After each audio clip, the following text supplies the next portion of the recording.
Hamlin goes back to the lead in turn 3. Here's Briscoe right behind him, and Kyle Larson begins to loom large in these rear view mirrors for the 2 that lead the way through 4, now into 5 and turn 6. All of that contact between the 2 leaders is allowed. Well, the 24 is spinning. The 24's, oh, there's multiple cars into the wall here. There must be oil or some kind of fluid down on the racetrack right there. We got more cars coming in. William Byron is reporting that the curb came up. He hit the curb in the 24. Yeah, the curbing is coming up, and that's what everyone hit when they were coming through there in turn 6. The curbing comes up, catches a bunch of the cars, the front ends of the cars, and numerous cars are destroyed. Take a look at what happened to Daniel Suarez's car. The 22 of Logano also involved. That curbing that we've seen them work on over and over during this race looked as though it had caught some of the front of the cars the last time by. We saw a little bit of debris flying. We saw the 19 of Martin Truex Jr. spin around, and this time by more debris and more cars getting caught up.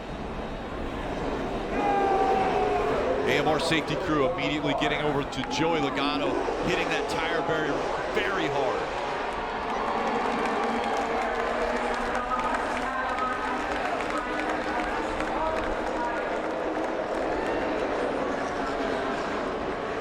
Ryan Preece out of his car. Multiple drivers involved. There's William Byron running up inside the top 4.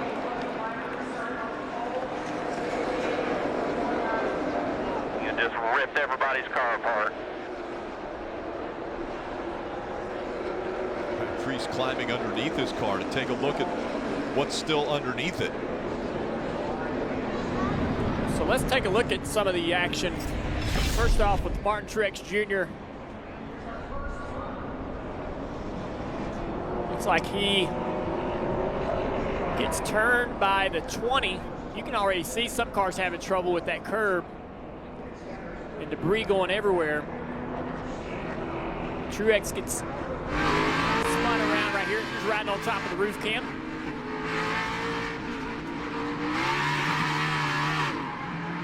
Lifted out of the gas, I assume, because he's seeing the debris and uncertain about what was in front of him. Now here is watch the 24 car here.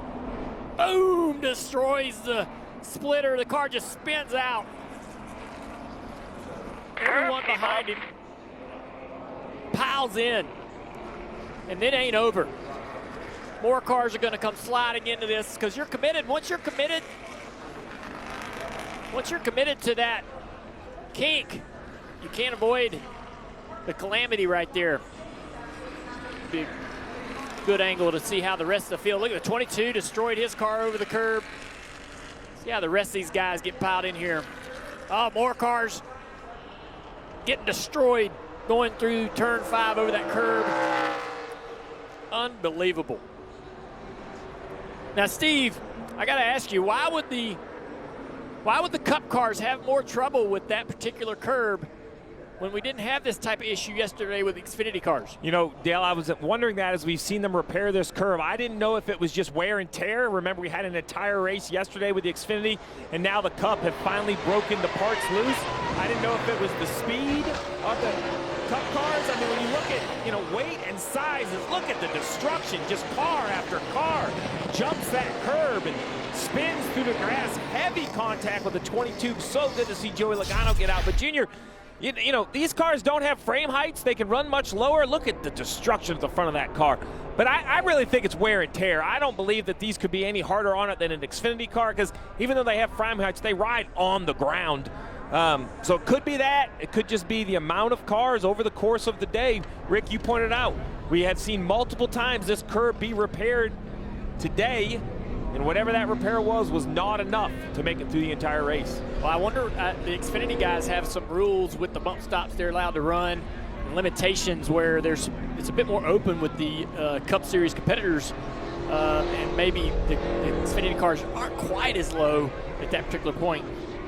Yeah, also, guys, that splitter, we've seen the splitter underneath the curb multiple times a day. To your point, Steve, maybe it just ultimately that upward movement, that continued splitter driving underneath that curb ended up failing the curb.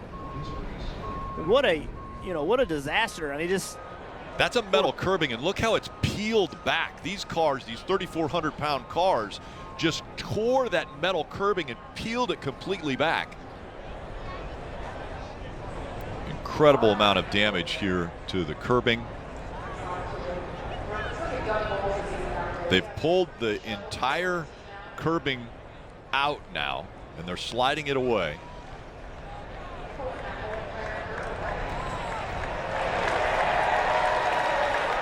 See the damage to the dark blue square, rectangle there, where it literally peeled the metal up and back when those cars were coming through. So much damage done. You look at Joey Logano's car, he immediately went straight into that tire barrier. William Byron, the front end of his car was torn off. Yeah, Byron knew it right away, right? We heard him on the radio. So the curbing, he said, couldn't make it exactly what he said, but it was clear to him, you know, it was clear to him that the curbing had an issue.